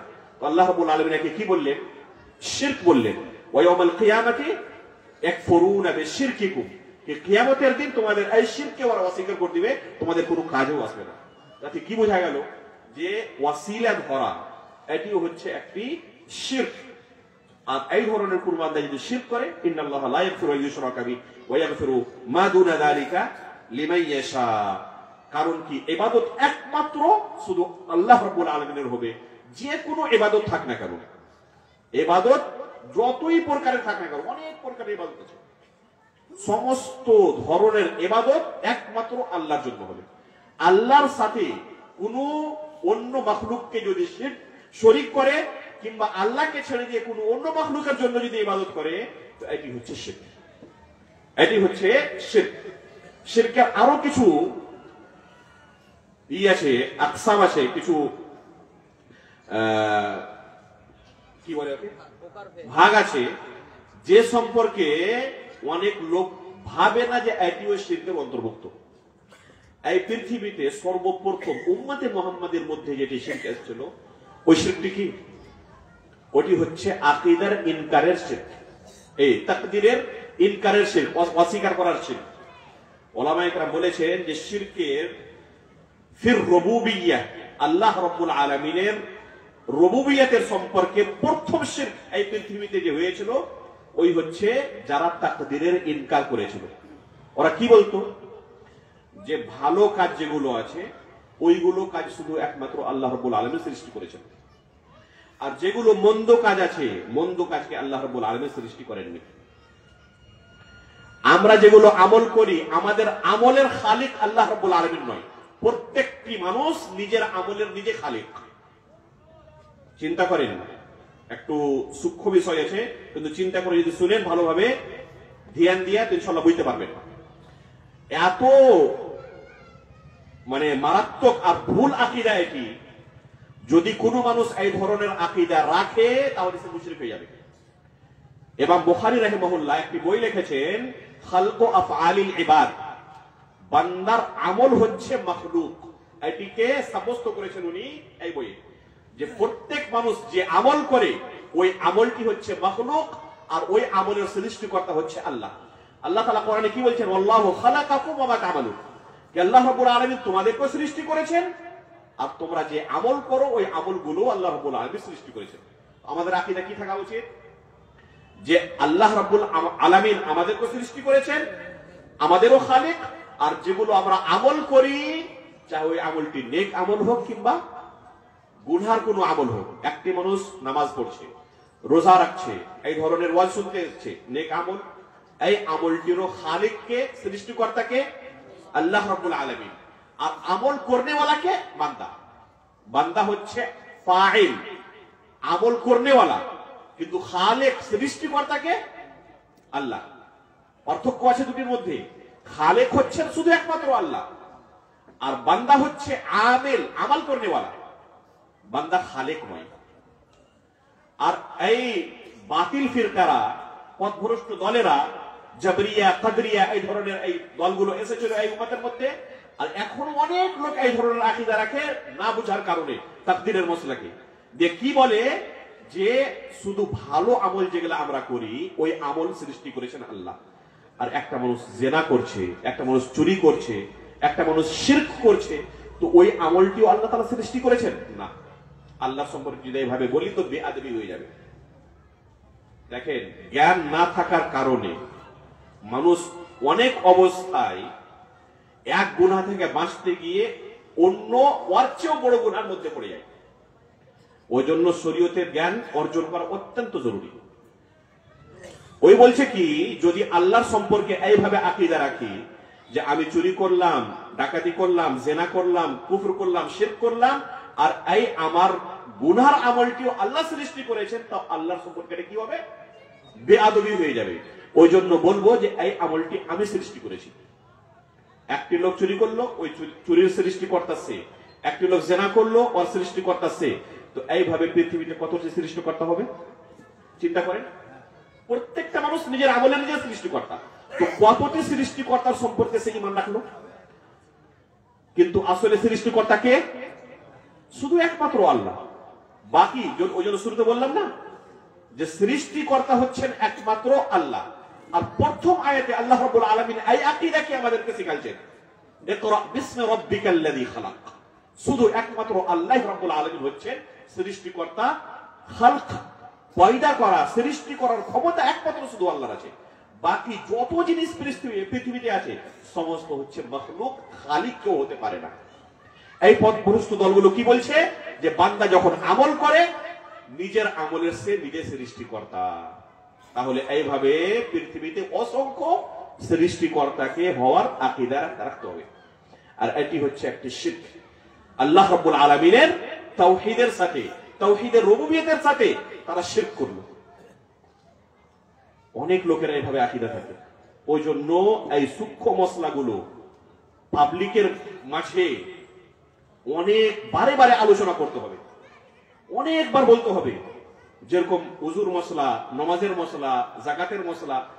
আলহামদুলিল্লাহ আমাদের এলাকাতে এই বাঙালি মাহলে খুব ভালোভাবে লোক বুঝে, এমনকি আম পাবলিকও মোনাজারা করে এই কোন ফিকহি মাসলা নিয়ে, কিন্তু ওকে আকীদার মাসলাকে জিজ্ঞেস করেন, জ্ঞান নাই। কারণ কি? এই সম্পর্কে আলোচনা হয়নি। কোন কোন আমলে এক মানুষ ইসলাম থেকে বের হয়ে যেতে পারে জানা নেই। এখনই বললাম না যে কালিমা লা ইলাহা ইল্লাল্লাহর হেফাজত করতে হবে। কি থেকে হেফাজত করতে হবে? সমস্ত ওই ধরনের আমল থেকে, আকীদা থেকে। যে আমল কিংবা আকীদা রাখলে এক মানুষ ইসলাম থেকে বের হয়ে যেতে পারে। কতটি আছে এই ধরনের আমল, আকীদা যাতে এক মানুষ ইসলাম থেকে বের হয়ে যেতে পারে? অসংখ্য আছে, অসংখ্য আছে। এমনকি উলামায়ে কেরাম এইভাবে কাউন্ট করতে গিয়ে 400টি চেয়েও বেশি এই ধরনের আমল আর আকীদা বর্ণনা করেছেন, যে আমল আকীদা রাখার কারণে এক মানুষ ইসলাম থেকে বের হয়ে যেতে পারে। তো এই মশলাগুলো জানা উচিত না আমাদের। একটি আমি বই লিখেছি, আরবি ভাষায় আছে, কালিমাতু লা ইলাহা ইল্লাল্লাহ ফাদলুহা ওয়া মা'নাহা ওয়া আরকানুহা ওয়া শুরুতুহা ওয়া নওয়াকিদুহা। কালিমা লা ইলাহা ইল্লাল্লাহ সম্পর্কে শেষের দিকে আমি 10টি আমল বর্ণনা করেছি, যে আমল কিংবা আকীদা রাখলে এক মানুষ কি হয়ে যেতে পারে, ইসলাম থেকে বাইরে চলে যেতে পারে, কাফের হয়ে যেতে পারে, সে আর মুসলমান থাকতে পারে না। ওই যদি কালিমা লা ইলাহা ইল্লাল্লাহ স্বীকারও করছে সকাল সন্ধ্যা, কিন্তু এই 10টির মধ্যে কোনো এক আমল সে করলো কিংবা আকীদা রাখলো, তাহলে সে মুসলমান থাকতে পারে না, কাফের হয়ে যাবে। আর 10টি আমল যদি একদিক থেকে বলি অনেক সময় লাগবে, ওই জন্য আমি শুধু প্রথম আমল যেটি শিরকের সম্পর্কে ছিল ওই আমলটির সম্পর্কে বললাম। আরো একটি বলে দিই, কারণ কি এই এলাকাতে এই আমলটি অনেক পাওয়া যায়। ওটি হচ্ছে জাদু করা। আমাদের দেশে অনেক জাদুঘরও আছে, খাস করে আপনাদের এই ভগবান গোলা সাইডে অনেক জাদুঘর খুব বিখ্যাত হয়েছিল। পিসি সরকার নাকি, পিসি সরকার আরো কে কে সরকার আছে যারা খুবই বড় বিখ্যাত জাদুঘর। এমনকি পশ্চিম বাংলার জাদু পুরো ভারতে বিখ্যাত, যে বাঙ্গাল কা কালা জাদু অনেক লোক বলে। তো এই জাদু করা শিরকি আমল, কুফরি আমল। কোন লোক যদি জাদু করা শিখে, জাদু করা শিখায়, জাদু করে, সে মুসলমান থাকতে পারে না। ভালো করে শুনলেন তো? কোন লোক যদি জাদু করা শিখে কিংবা কোন লোককে জাদু করা শিখায় কিংবা সে জাদু করে, তো সে মুসলমান থাকতে পারে না, ইসলাম থেকে বাইরে চলে যাবে। তার জন্য সারা জীবনের জন্য জান্নাত হারাম হয়ে যাবে, সে মুসলমান থাকতে পারে না। কারণ কি, কোন জাদুঘর বিনা কুফর করাতে জাদু শিখতে পারবে না, সম্ভবই নয়। শয়তান ততক্ষণ পর্যন্ত কোন জাদুঘরের সহযোগিতা করে না, ওর মদত করে না, যতক্ষণ পর্যন্ত ওই জাদুঘরকে আগে কুফর না করেন। আল্লাহ রাব্বুল আলামিন কোরআনে সূরা বাকারাতে হারুত আর মারুতের কিসসা খুব তাফসীলের সাথে বর্ণনা করেছেন। ওয়াত্তাবাউ মা তাতলু শায়াতিন আলা মুলকি সুলাইমান ওয়া মা কাফারা সুলাইমান ওয়ালাকিন্না শায়াতিন কাফারু ইউআল্লিমুনা আন-নাস আস-সিহর। আল্লাহ রাব্বুল আলামিন এক লম্বা আয়াত আছে সূরা বাকারাতে, প্রথম পারাতে আল্লাহ রাব্বুল আলামিন এই আয়াতে এই জাদুর সম্পর্কে আলোচনা করেছেন। শেখ আব্দুর রাজ্জাক আল বদর হাফিজাহুল্লাহ এই আয়াতটির তাফসীর করতে গিয়ে বলছেন যে এই আয়াতটিতে একটি দুটি নয় 10টি দলিল আছে যে জাদু করা হচ্ছে কুফরি আমল। একটি দুটি নয়, ইউআল্লিমুনা আন-নাস আস-সিহর। আল্লাহ তাআলা কোরআনে কি বলছেন? ওয়াত্তাবাউ মা তাতলু শায়াতিন আলা মুলকি সুলাইমান ওয়া মা কাফারা সুলাইমান ওয়ালাকিন্না আশ-শায়াতিন কাফারু। সুলাইমান আলাইহিস সালাম কোন কুফরিয়া কাজ করেননি। কুফরিয়া কাজ কারা করেছিল? শয়তানেরা কুফরিয়া কাজ করেছিল। কি কাজ ছিল ওদের কুফরিয়া কাজ? আগে আল্লাহ তাআলা কি বলছেন? ইউআল্লিমুনা আন-নাস আস-সিহর, লোকেদেরকে জাদু শিখাতো। তো আল্লাহ রাব্বুল আলামিন আয়াতে কি বললেন? যে জাদু যদি কেউ অন্য লোককে শিখায়, তাহলে এই কাজটি কি হবে? কুফরিয়া কাজ, সে মুসলমান থাকতে পারে না। ওমা ইউআল্লিমানি মিন আহাদিন হাত্তা ইয়াকুলা ইন্নামা নাহনু ফিতনাতুন ফালা তাকফুর। এই দুই শয়তান কোন লোককে ততক্ষণ পর্যন্ত জাদু শিখাতো না যতক্ষণ পর্যন্ত ওদেরকে আগে নসিহত না করতো যে ইন্নামা নাহনু ফিতনাতুন ফালা তাকফুর, আমরা হচ্ছে তোমাদের জন্য এক পরীক্ষা, আজমাইশ, তোমরা কুফর করিও না। আগে ওদেরকে এইভাবে নসিহত করতো যে তোমরা যদি এই কাজ শিখো জাদু করা, তাহলে তোমরা কাফের হয়ে যাবে। তা সত্ত্বেও অনেক লোক আমাদের এই সমাজের মধ্যে জাদু শিখে, জাদু করে। তো জাদু শিখনেওয়ালা, জাদু করনেওয়ালা, জাদু শিখানেওয়ালা সমস্ত কিন্তু ইসলাম থেকে বাইরে চলে যাবে, মুসলমান থাকতে পারে না। আর এই ধরনের জাদুর যদি কোনো মেলা লাগে, তো এই মেলাকে দেখতে যাওয়াও কিন্তু জায়েজ নয়, হারাম কাজ। যায় কি যায় না লোকেরা? এখনো কোনো মেলা লাগুক জাদুর, দেখবেন যে আমাদের গ্রাম থেকে সব চলে গেছে। মাদ্রাসাতে যারা পড়া করে ছাত্ররা, ওস্তাদেরা, ওরাও যায় এই ধরনের মেলাতে। কারণ কি? এই সম্পর্কে জ্ঞান নেই যে কত সাংঘাতিক এটি একটি গুনাহ। ওই কারণে মনে করছে যে কোনো অসুবিধা নাই, কোনো গুনাহ হবে না। তো জাদু করা, জাদু শিখা, জাদু শিখানো সমস্ত হচ্ছে কুফরিয়া কাজ। আর যারা দেখতেও যাচ্ছে ওরাও কিন্তু গুনার কাজ করছে। এমনকি আজকে এই মোবাইলে এখন যাওয়ার দরকার নাই, প্রয়োজন নাই। আপনি মোবাইলে বসে, বাড়িতে বসে আপনি জাদু দিতে পারবেন। অনেক ভিডিও এই ধরনের যদি আপনার স্ক্রিনে চলে আসে, কোনো ভিডিও দেখবেন না, সঙ্গে সঙ্গে স্ক্রল করে আপনি ওকে পার করে দেন। আপনি যদি দেখতে লাগেন তো গুনার কাজে আপনি লিপ্ত হয়ে গেলেন। তো এই ধরনের জাদুর কাজ থেকে দূরে থাকবেন। জাদু যদি কেউ করে তাহলে তার ঈমান নষ্ট হয়ে যাবে, সে মুসলমান থাকতে পারে না, তার কালিমায়ে লা ইলাহা ইল্লাল্লাহ নষ্ট হয়ে যাবে, ধ্বংস হয়ে যাবে। আল্লাহ রাব্বুল আলামিনের কাছে দোয়া করছি, আল্লাহ রাব্বুল আলামিন আমাদেরকে শেষ শ্বাস পর্যন্ত, যতদিন পর্যন্ত এই দুনিয়াতে এই পৃথিবীতে আমরা জীবিত থাকবো, তাওহীদের উপরে আল্লাহ রাব্বুল আলামিন যেন কায়েম রাখেন। আল্লাহ রাব্বুল আলামিন শিরক থেকে আল্লাহ রাব্বুল আলামিন আমাদেরকে বেঁচে থাকার তৌফিক দান করেন। সমস্ত ওই ধরনের আকীদা